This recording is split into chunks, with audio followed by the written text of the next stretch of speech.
Hey guys, we're going to talk a little bit about slope and finding the slope of a line based on a table. First, I drew you guys a little slope man so you can just to refresh your memories. This is a positive slope because it's going uphill. This is a negative slope because it's going downhill. A straight up and down or vertical line is an undefined slope, and then a horizontal line is zero slope. The other ways we describe slope is it's the rise of the line over the run. So the change in y value, because the y-axis is the one that goes up and down, over the change in the x value. So in this activity, we're going to find the slope of some lines based on a table. So with a table, we can't see the line, but these numbers represent different points on the line. So if we were graphing this, we would graph a point at 0, 5.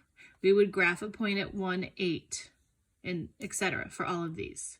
So if you don't want to graph this to find the line, you can use these numbers to find your slope. And you do that by finding the change in y over the change in x. Remember that little triangle or the delta sign means change. So what I need to do is I need to find out how these y values are changing. To go from 5 to 8, I'm adding 3. To go from 8 to 11, I'm adding 3. To go from 11 to 14, I'm adding 3. And to go from 14 to 17, I'm adding 3. So my change in y for all of these is 3.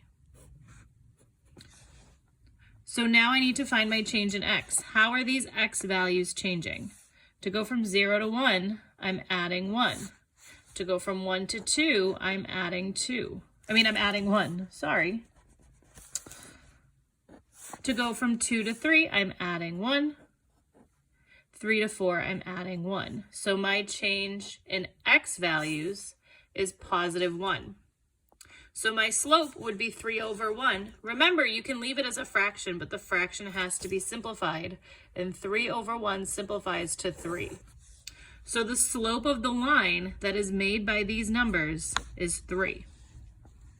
Now we're going to try one that has a little bit more real life. So this is days and dollars instead of x and y.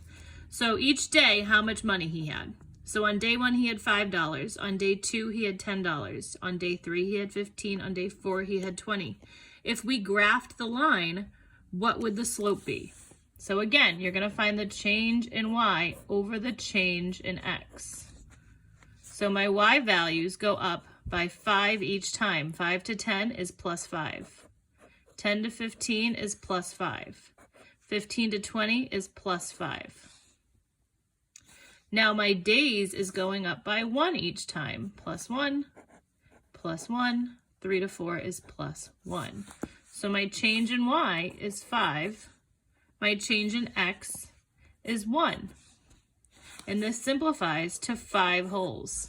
So the slope of this line would be 5. So what that means in real life is every day he's making $5 because the 5 represents how much the dollars are changing per day. Now I have one that's a little different because it's not as simple. Because on this one, they're not changing at the same rate every time. So I'm going to show you how that would work. So I'm just going to do the same steps as before.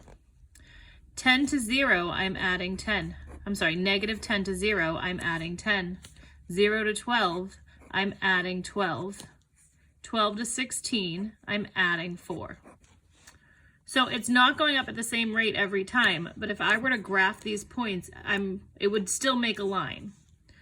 So we're going to find the slope by just doing the same on the left. Negative 5 to 0 is plus 5. 0 to 6 is plus 6. 6 to 8 is plus 2. So now I need to find the change in y over change in x. Well, this first one, change in y is 10. Change in x is 5. 10 over 5 simplifies to 2. 12 over 6. 12 over 6 simplifies to 2. 4 over 2 simplifies to 2. So this line would have a slope of 2. That one's a little trickier, but I just wanted to show it to you because you're probably going to see it in some problems. All right, guys, I miss you. I hope you're all well. If you have any questions on anything, please just send me an email.